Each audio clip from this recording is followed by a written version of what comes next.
Imagine a room filled with the echo of many voices. Some are loud and frantic, desperate to claim space, while others are soft and uncertain, pleading for approval.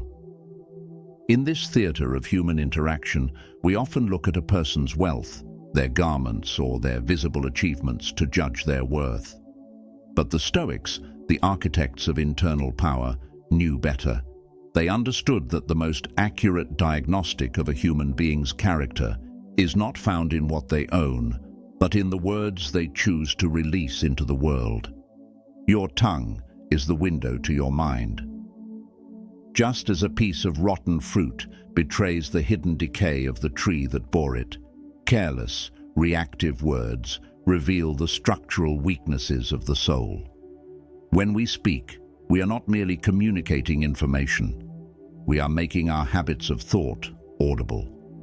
We are showing the world whether we are masters of our internal citadel or merely servants to our impulses. The weight of the foolish. In this journey, we will uncover 6 linguistic markers, phrases that strip away the social masks we wear to reveal the ignorance, arrogance, and insecurity lurking beneath. These are the scripts of the foolish. If you recognize these words in your own speech, let this be a sacred call to transformation. If you hear them from others, let them serve as a clinical warning of the character you are dealing with. The stupid man of the Stoic texts is not someone lacking in intellect, but someone lacking in temperance. They are the individuals who allow their tongues to run ahead of their reason, exposing their vulnerabilities to any observer sharp enough to listen. They use speech as a shield to deflect responsibility or as a weapon to satisfy their ego, never realizing that their words are the very chains that bind them to a lower state of existence, the path of the Stoic. The Stoic aesthetic is the pursuit of a higher frequency.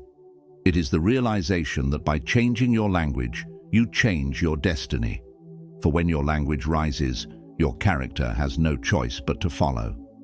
We are moving away from the transactional, the selfish, and the blame-heavy, and moving toward a presence that is humble, responsible, and immovable. Over the course of 6 core lessons, we will deconstruct the psychological traps of common speech and replace them with the sovereign's vocabulary, a way of speaking that reflects a mind in total command of itself. We are here to ensure that your words do not just fill the air, but that they carry the weight of the ancients, reflecting a soul that has found its center in the storm. Let us begin this descent into the self, walking the path of strength, discipline, and profound internal peace. Lesson 1. The trap of external blame. In the architecture of a weak character, the first stone laid is always one of displacement. When life challenges the unrefined individual, their immediate, visceral instinct is not reflection, but accusation. They use the phrase, "It's not my fault," as a psychological shield, pointing a trembling finger at fate, society, family, or mere luck, anything to avoid the mirror. To the Stoic Fortuna, however, this cry is the first sign of a soul in retreat. The anatomy of the victim script. When you say, "It's not my fault," you are doing more than denying a mistake. You are handing over the keys to your internal citadel. You are declaring to the universe that you are a secondary character in your own life, moved by external forces you cannot influence. This is the script of the servant, designed to remain stuck in a loop of powerlessness. The burden of responsibility. A foolish person escapes responsibility because it feels heavy, like a weight they were never meant to carry. The alchemy of ownership. The Stoic Fortuna embraces this weight, knowing that responsibility is the training ground for virtue. They understand that while you cannot control outside events, you have absolute power over your mind. The evolution of the stumble. When a strong person fails, they do not search for a scapegoat. They ask, "What can I learn?" and "How can I rise stronger?" shifting the internal narrative. Blame is the easy path, but it is a path that leads to a cage. To embody the Stoic Fortuna aesthetic, you must treat every setback as a diagnostic report. If you were overlooked for a promotion or dismissed in a conversation, the servant self seeks to blame the bias or rudeness of others. The sovereign self asks how their own presence, timing, or delivery allowed that outcome to manifest. Ownership is unstoppable. By claiming fault, you claim the power to change the result. The elimination of accusation. Strip your vocabulary of the need to defend your ego. If a mistake was made, state it clinically and move immediately to the correction. Practical exercise. The responsibility reframe. To break the habit of displacement, practice the responsibility reframe for the next 24 hours. The impulse catch. The moment you feel the urge to explain why something isn't your fault, even if logically it isn't, pause. The sovereign pivot. Replace the defensive preamble with a statement of ownership. Instead of, "I couldn't finish because the team was late," say, "I did not account for the team's delay. I will adjust the timeline now." The internal mantra. Remind yourself, "I am the architect of my reaction, and therefore the master of my fate." By refusing to blame, you become a threat to the chaos of the world. You are no longer a utility to be tossed by the winds of circumstance. You are the anchor. Lesson 2. The arrogance of mastery. The second mark of foolishness is a psychological barrier constructed from pride. The phrase, "I already know that." In the world of the Stoic Fortuna, this is the sound of a mind slamming its doors shut. While it is intended to project an image of expertise and status, it serves only to reveal a deep-seated fear of being seen as a student. The ceiling of knowledge. When you utter the words, "I already know that," you are declaring your own evolution finished. Arrogance, in the Stoic view, is a form of spiritual blindness. It prevents you from seeing the wisdom that exists even in the simplest moments or the most humble teachers. The illusion of mastery. The foolish person prefers the comfort of feeling like an expert over the reality of being a learner. They interrupt others to assert their own dominance, effectively silencing the very wisdom that could elevate them. The stagnation of the soul. Epictetus warned that it is impossible for a person to learn what they think they already know. By claiming mastery, you become a prisoner of your current understanding, unable to adapt or grow in a shifting world. The power of intellectual humility. To the Stoic Fortuna, humility is not a sign of weakness, but the very foundation of strength. It is the recognition that the universe is vast and our understanding is always incomplete. Approaching life as an eternal student. To move with sovereign elegance, you must embrace the philosophy of Socrates, whom the Stoics deeply admired. The only true wisdom is in knowing that you know nothing. When you approach every interaction with the beginner's mind, you become a magnet for insight. You stop performing your intelligence and start expanding it. The listener's advantage. By remaining silent and receptive, you gather data that the arrogant interrupter misses. Refining the filter. Even if you have heard a concept before, the Stoic Fortuna asks, have I embodied this truth?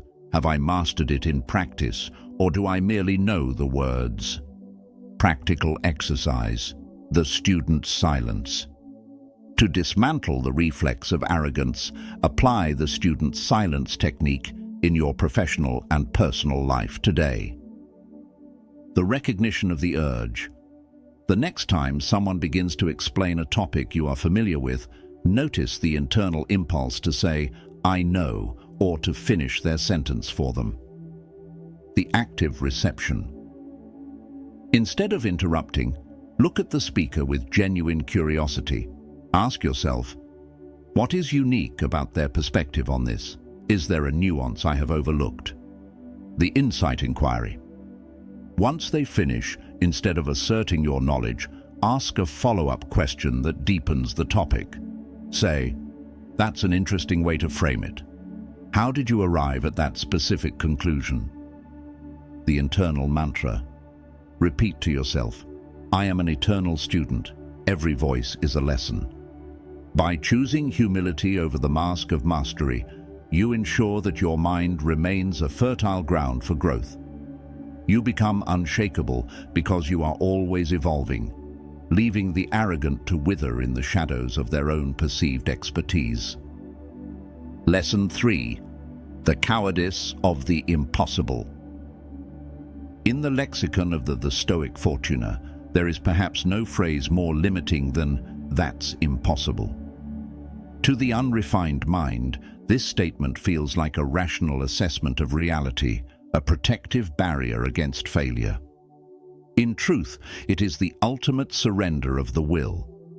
When a foolish person declares something impossible, they are not describing the limits of the world. They are describing the limits of their own imagination and their fear of effort. The illusion of the solid wall. Most people use the word impossible to justify their own stagnation. It is a psychological anesthetic that numbs the sting of mediocrity. If the goal is impossible, then their failure to pursue it is no longer a lack of courage. It is merely common sense. This is the cowardice of the ego, masquerading as pragmatism.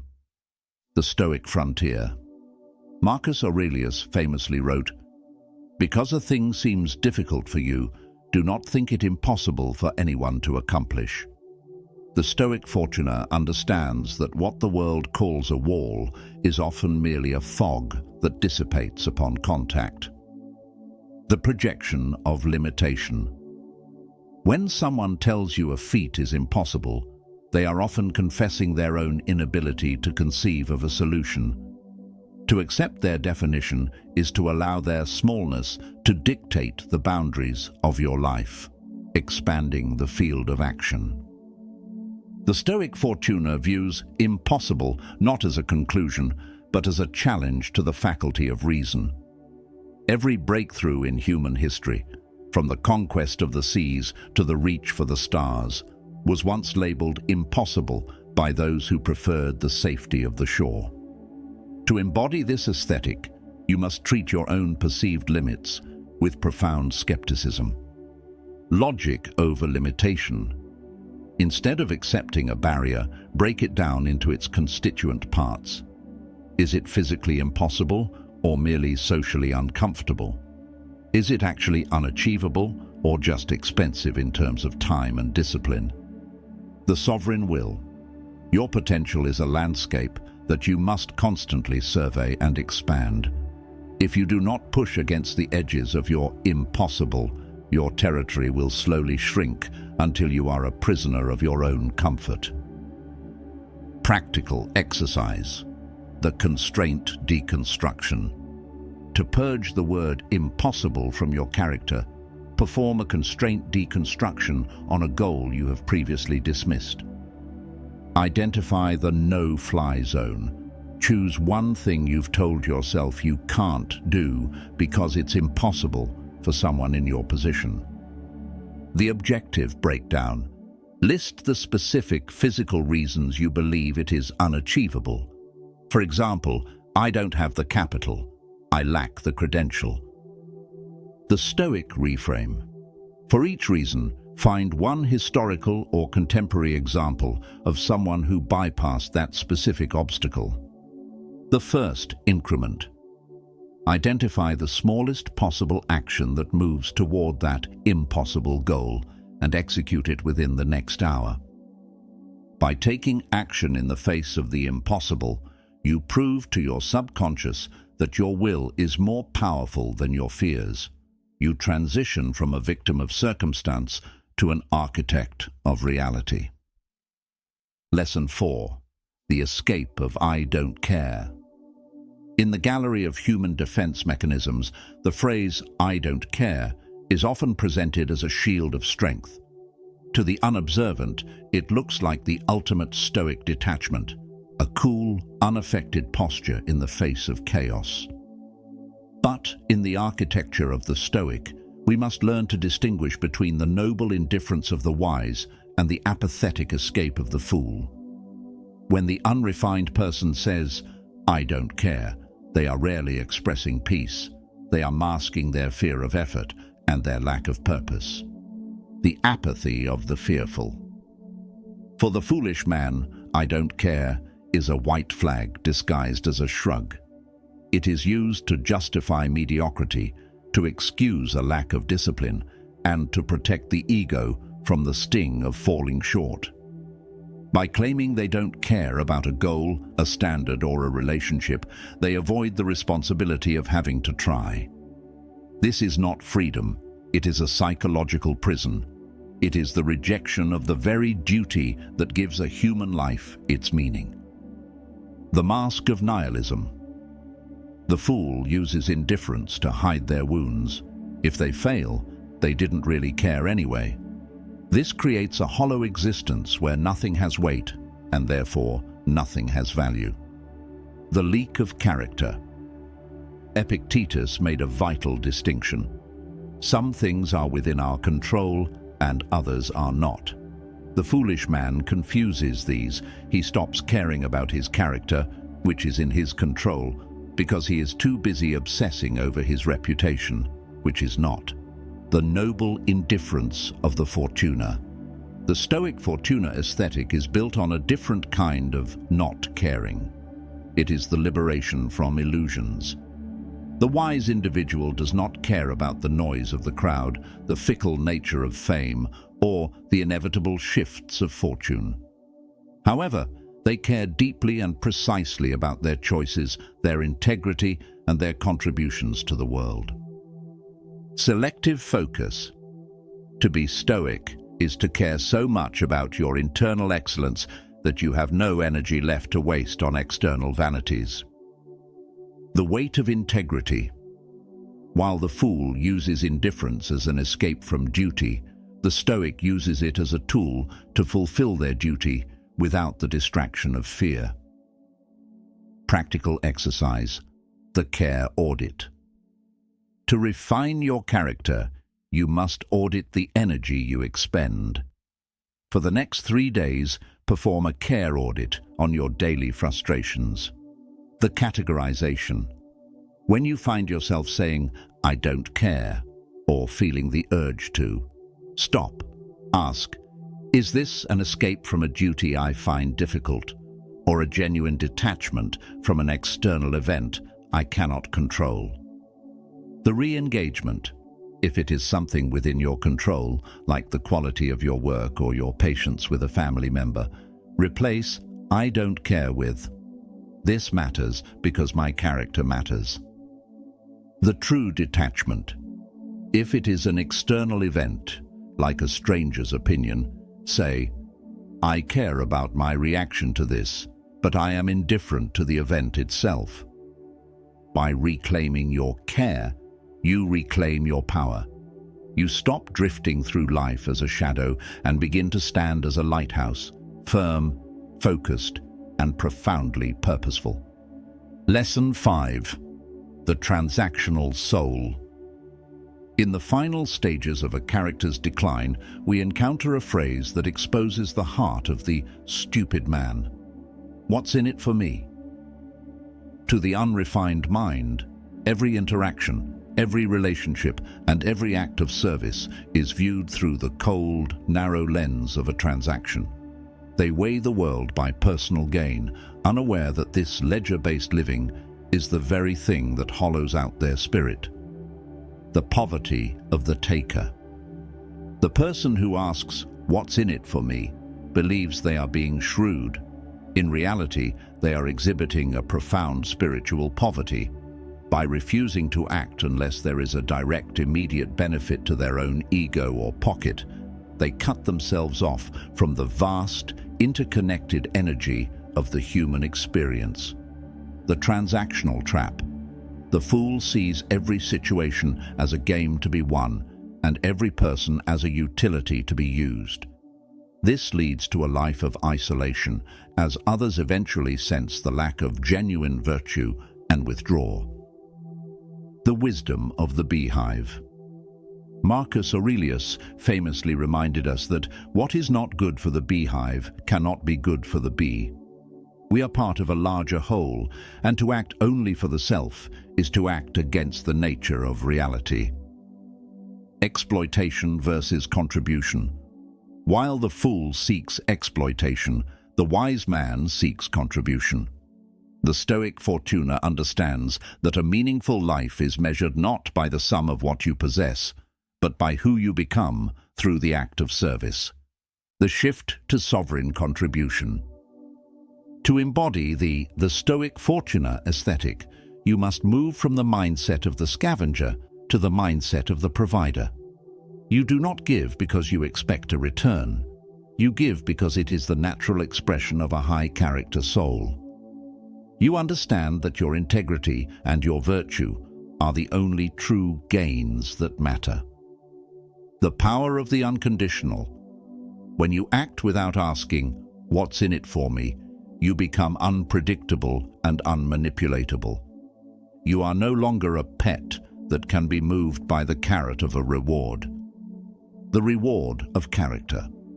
Your payment is the refinement of your own soul. Every act of selfless service is a brick in the wall of your internal citadel. Practical exercise. The invisible service. To break the transactional habit, engage in the invisible service challenge. The anonymous act. Perform one helpful act for someone today, a colleague, a neighbor, or a stranger, that they will never know came from you. The silence of the ego. If you feel the urge to mention what you did or hint at it to gain favor, suppress that urge. Let the act remain between you and your conscience. The internal audit. Notice the feeling of power that comes from being the source of a benefit without being the recipient of praise. The mantra of the whole. Remind yourself, I do not serve for the gain. I serve because I am part of the whole. By purging the transactional mindset, you stop being a servant to your greed and start becoming a master of your destiny. You find that by caring for the beehive, you inevitably find the highest strength for the bee. Lesson 6. The final evolution, changing your words to change your destiny.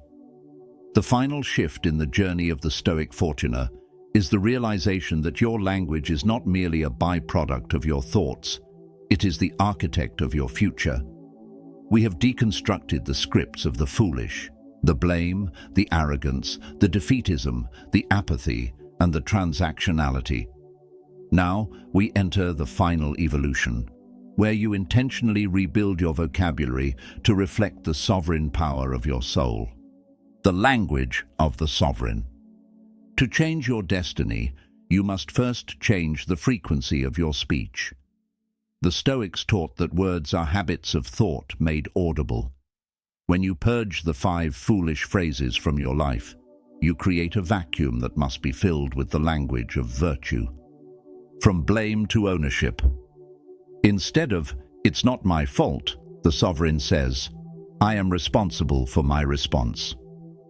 This shift moves you from a state of powerlessness to a state of absolute agency. From arrogance to humility. Instead of, "I already know that," the sovereign says, "Teach me more." This humility becomes the foundation of an unstoppable intellect. From defeat to discipline. Instead of, "That's impossible," the sovereign says, "I have not yet found the path." This reframes every obstacle as a training ground for the will. From apathy to integrity. Instead of, "I don't care," the sovereign says, "I care about my character above all else." This provides the North Star for every decision you make. From transaction to contribution. Instead of, What's in it for me? The sovereign asks, how can I serve the whole? By caring for the beehive, you ensure the strength of the bee. The call to action, mastering the mirror. Your destiny is not a destination you reach. It is a standard you uphold in every syllable you utter. If your language rises, your character has no choice but to follow. You are no longer a participant in the world's noise.